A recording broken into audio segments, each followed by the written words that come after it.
All right, I have Kira on, and I am so happy to have you here. So you can just share your knowledge with my students, and as this grows bigger, to not only my students but students all over. So why don't you start us off with kind of where you started right out of high school and where you ended up to where you are now? Oh boy. Well, first, let me say thank you for allowing me to take part in this. It really does mean a lot. I actually volunteer at the local college as well, Okay. because of what I'll explain later was a previous role that I held there. But straight out of high school, I actually joined the police academy. Okay. Uh, so I have a lot of twists and turns to get to where I'm at now, but I joined the police academy, graduated from there, and then decided to go ahead and get my associate's degree in criminal justice. Got that in about a year and a half, and then took a full time position as a police officer for about 2 years. So it seems like a giant leap to get from police to HR, but later I'll kind of relate the two pretty relevant. So from there, because I was a single mother at the time, I decided to leave law enforcement because I had a really close call. Um, and I just walked away from a situation. I rolled my patrol rig going 63 miles an hour on a gravel road, took out a telephone pole midair, and literally walked away with scratches on my knuckles from the radar. No whiplash the next day. I mean, truly, just luck was on my side that day. What a wake up call! Wow. Yeah, and there were other things that definitely started to rip that. I call it the Superman cape, that I think every young person has. And I was 20 years old, so I was no exception. But I just believed that nothing bad would ever happen to me until it did. But I recognized, that I was definitely spared from much worse that could have been. And if something had happened to me, there was no one there to take care of my sons. So I decided that probably wasn't the best career choice for me long term. And so I left law enforcement and went to work for the state of Idaho. I worked there for about 7 years. And during that time, I moved up. I was the subject matter expert when the Affordable Care Act was implemented in the state of Idaho. And in the Treasure Valley specifically, they had never had anyone with a Medicaid background. And that's where I came from on the other side of the state. And so I was able to lead the implementation statewide and teach all the supervisors and management, and became the lobby flow supervisor as well, because that also increased our customers, which really clogged up traffic quite a bit. So I don't know if anybody's familiar with that system, but it still runs a lot smoother than even Social Security Administration does. I see you shaking your head, but probably most of the students wouldn't understand these things yet, but someday, They will. They will. someday they will. Um, and then actually in 2015, I had gotten married the year previously, and my husband and I decided to start a family. And I made a very difficult decision that I thought would be a major career derailment, but I chose to leave the work, 9 to 5, and be home with my family. And so we had 3 children in 3.5 years. Wow. But I had 6 years at home, and during that time, after the baby was born, decided to go ahead and go back, get my finish my bachelor's degree, because I was already more than halfway there. And when I went to school, pandemic hit. And I really recognized, I mean, we always look for the silver linings in bad situations. At least that's what I do. And the pandemic really opened my eyes to how much control we have for our own education, our own advancement, and our own just really self fulfillment, and what's going to fulfill us. So during my time at school, I thought, well, now that everybody's home, how do you network? How do you get known in this new industry that I'm trying to break into? HR was a new industry to me. And I was like, well, nobody's going to do it for you. So I went and I was looking for an HRA club of some sort at school. And my professor's like, oh, we have a meeting coming up. Why don't you join me? There were 3 other members in that meeting. And I was I just like immediately deflated. I was like, this is not what I was expecting, not what I was wanting. And they said, well, we don't even have an official club right now because we don't have a president and we don't have a treasurer. Is there anybody willing to do that? And nobody's saying anything. So I said, I'll be president. That falls within, what I'm capable of. And then someone else stands up and says, I'd be treasurer. I do it in another club as well. So I already know how, and that's great. So we now have a club. And so we applied and got kind of the official club status. And then in about a 4-month kind of recruiting effort, I didn't know what I was doing. I was just trying everything. We went from 4 members to 72 active members in that club during the pandemic, which it's really hard to recruit people when they can't see you, can't be with you, and understanding the importance of networking, during, virtual times. So we were just being really innovative. I created a virtual series, educational. It was really supplemental to what our education wasn't really giving us. It was like the more practical topics for HR. And so I was bringing in national leaders from SHRM, local leaders from different businesses and different associations around town. And they were giving talks to us and really offering networking opportunities, but also supplemental education and just really brightening our future in the industry. And so I ended up graduating magna cum laude in May of 2021. And I have to say that, that's definitely a hard thing for anyone to do, but I was a full-time mother. I was the president of an association and with major responsibilities in turning it into what I did. And then I also had an internship in HR. And then I also had a part-time job as a TA grader for the entire ITM department. And my husband and I still run a business. And then he had a 9-to-5 at the time. And so it was busy. It was definitely busy, but I took control of things. And as I graduated, I was recruited for the role that I'm currently at. And it was interesting how that came to me. So what I'm going to tell everybody is network. My degree didn't really get me this opportunity. It definitely got me the opportunities that led to this just because it was that networking piece, but you don't have to go through college to get to this. I know that was a later question. Sorry if I'm answering that prematurely. No, it's perfect. But so during my internship, my mentor at Suez. Yeah, go ahead. Sorry. How well, and this is, the question of internships is, and I'm glad you mentioned this, is how did you go about finding an internship? So I actually took an unpaid internship. And as you already know how busy I was, that's a huge thing for me and my family to not be gaining any, compensation from that. But I chose to do it because I had, my history is definitely in public employment. So being with the state for so long, being with the county as a deputy sheriff. And so my knowledge in the private sector, and specifically anything, if there was a union relation, I have zero experience with it. So I chose an unpaid internship that also offered the opportunity to learn more about unions. And so I was at Suez Water as an intern, and it was completely unpaid, so about 4 months long. Did you so did you get like on Indeed, or did you ask around? Or it was through Boise State University. They have a program called Work U.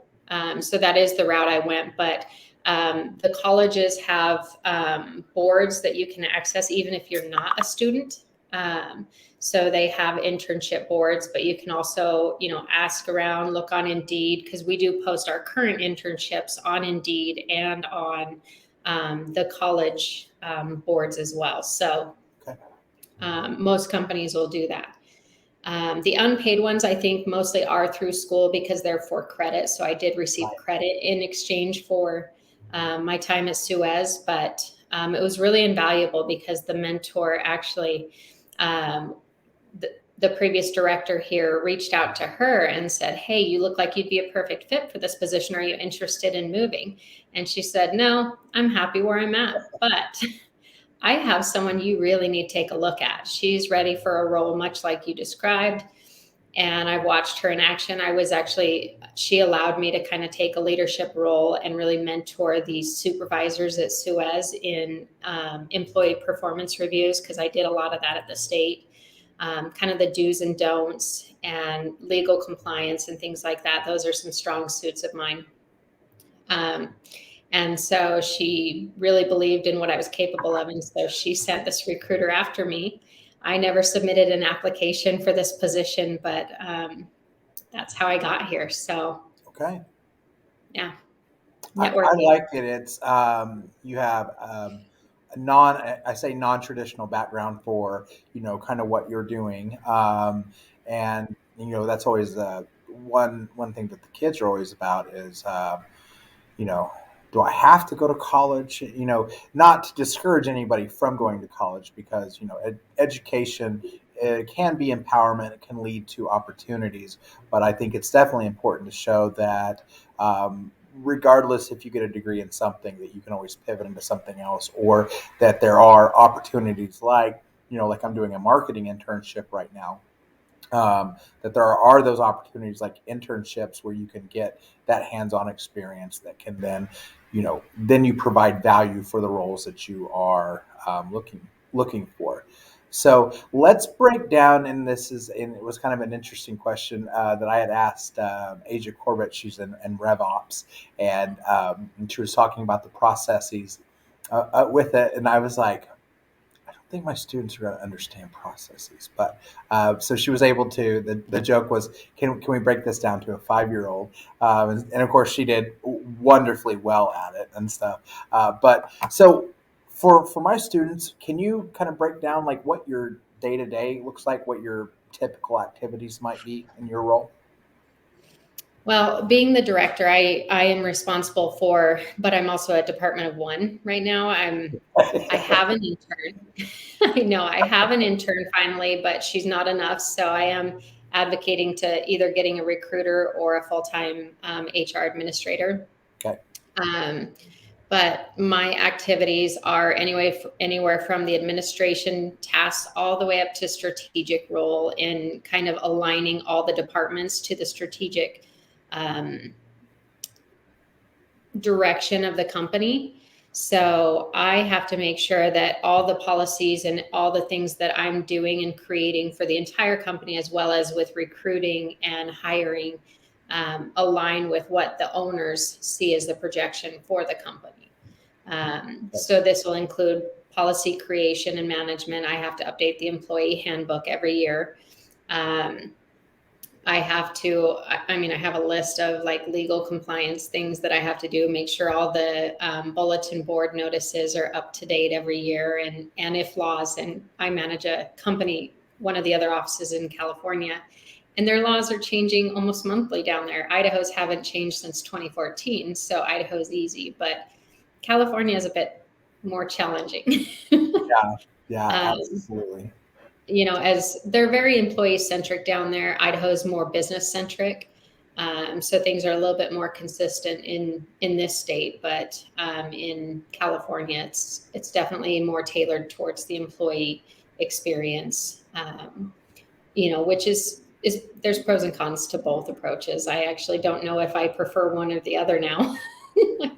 I thought I knew what I loved, but I'm like, oh, that's wonderful. It really helps employees, but um,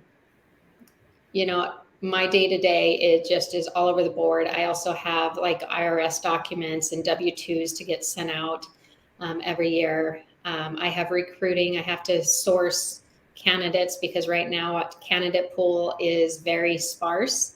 Mhm. And so you're not only looking for active talent, you also have to look and be creative and find passive talent. So that's people that aren't really looking for a new role, but have the skills and abilities that you're looking for in a new employee, and you try to tempt them in some way. So are you looking for a like a recruiter or another HR person? Um, I don't know. I don't know yet. I love recruiting. I love creating a candidate experience that will Mhm. match the employee experience. And it's hard to find the same level of like not only compassion um, but enthusiasm for those things, because it can become very daunting to really reply to every single candidate that messages us. Yeah. But I think it's important. And it really like extends our employee brand, you know, the employer brand that we've created and the culture that we have with our internal candidates. I want future candidates to feel the same thing. And that's important to me. So I don't know if it depends on who I find, I guess, in the process as to whether they will be a recruiter or whether they will be kind of an HR coordinator, and or take over some of the other HR duties, because there's a lot of them. We have employee relations, so it just depends on the skill sets that I end up with in the applicants that I see. I Uh, think I think it's interesting that you mentioned some, that the brand awareness and really creating a good positive, experience where people like your brand, and they have that good rapport with it, and that the ability for the recruiter to reach out to each and every person, because I know that depending on what roles they're filling, it can get very very overwhelming with the amount of messages that you're responding to, and that's what I was almost felt like I needed to hire a virtual assistant but but it was so very important to me because the people reached out, and I was like, I need to respond to all these people that had, really poured their support out. It was like that burning desire to, not just leave somebody on red, or to communicate. I thought was important. So within HR, since you kind of have both going on, one of the number one questions the students always go is, how much do they make? So if you are going to look at both within HR, and I know HR, there's so many different things within HR, but for specifically kind of, let's talk about maybe a generalist role all the way up to, you're in that leadership role, that director, and then also in recruiting, what might those salary ranges look like? Salary ranges. What state are you located in? Are you Oklahoma. Oklahoma? Okay, so I don't have local wages for Oklahoma, but a lot of recruiting roles have moved to remote roles. Um, our office and our company is still very much in person, and that's due to the nature of what we do. We are a digital marketing agency, and so the collaboration has really led to our booming success. We just reached a 10-year milestone this month. Oh, congratulations. Yeah, and most marketing agencies fold up usually within 5 years. Right. And this is still a 100% fully self funded by the two founders, no business loans of any sort. So it's incredible that they've made it the way that they have. And they stayed small long enough to kind of build that foundation. Yeah. And then they scaled slowly to start. And now this year, we're expecting to scale from 10 to 20 million. So they really enjoy the collaboration and the growth that happens when everybody's together. So we're in person, Okay. which is, you know, somewhat unpopular. We have some hybrid option, but it's still mostly in person. And that's in the state of things right now makes things a little trickier. Yeah. Um, but as far as the ranges, so I'll speak to Idaho for recruiting and HR roles. The recruiter range is probably going to vary anywhere between, I think I've seen about 40 to 60,000 for a recruiter. HR assistant and coordinators is going to be less than that, but it's a good starting place, especially with no degree kind of breaking in. And that's going to be anywhere from, I think, 35,000 to probably 50,000. Um, you know, at higher end roles, and maybe with some relevant experience.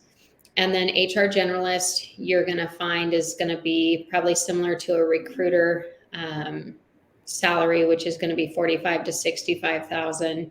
Um, and then a department of one, you're basically a director. And so you would expect to be 75 plus, Yeah. even in Idaho. So there's some good money in HR. And then when you get to the C suite, so CHROs, Chief Human Resource Officer. I'm like, I have to think through that one. It's relatively new, but they also have Chief People Officer, so CPOs, kind of go back and forth with the names, interchangeable there. But those ones you're going to be up over like 150. Business partners, you're going to be between 1 and 150. So there's a lot of opportunity to move up throughout the years, and it it pays a lot better than what I thought it did when I was 24 years old starting at the state. I actually did not think HR made as much as they make. And I don't think I respected them enough for everything that they do either. Yeah.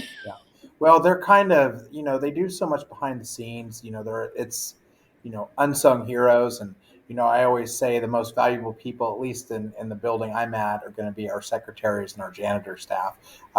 They're like hands down. And I mean, even the cafeteria staff, like those are they're the ones that keep the building going. And unfortunately, they're not nearly paid, compensated what they were respected well as they need to be. But I like that you are showing the range of roles, because that shows that, especially like the HR and even in recruiting, you can get into at that early stage. And if you show initiative and you work hard and you're willing to learn, you can kind of move up to the ranks to where you are at that, six-figure level, and which is, fantastic. And I know those are recruiting and HR are definitely two roles that we just don't really think much about. Recruiting, I didn't even think about recruiting until probably about a year ago, as far as like a real like career path. And I was really surprised talking to some recruiters about the starting out and then moving up and moving up and moving up,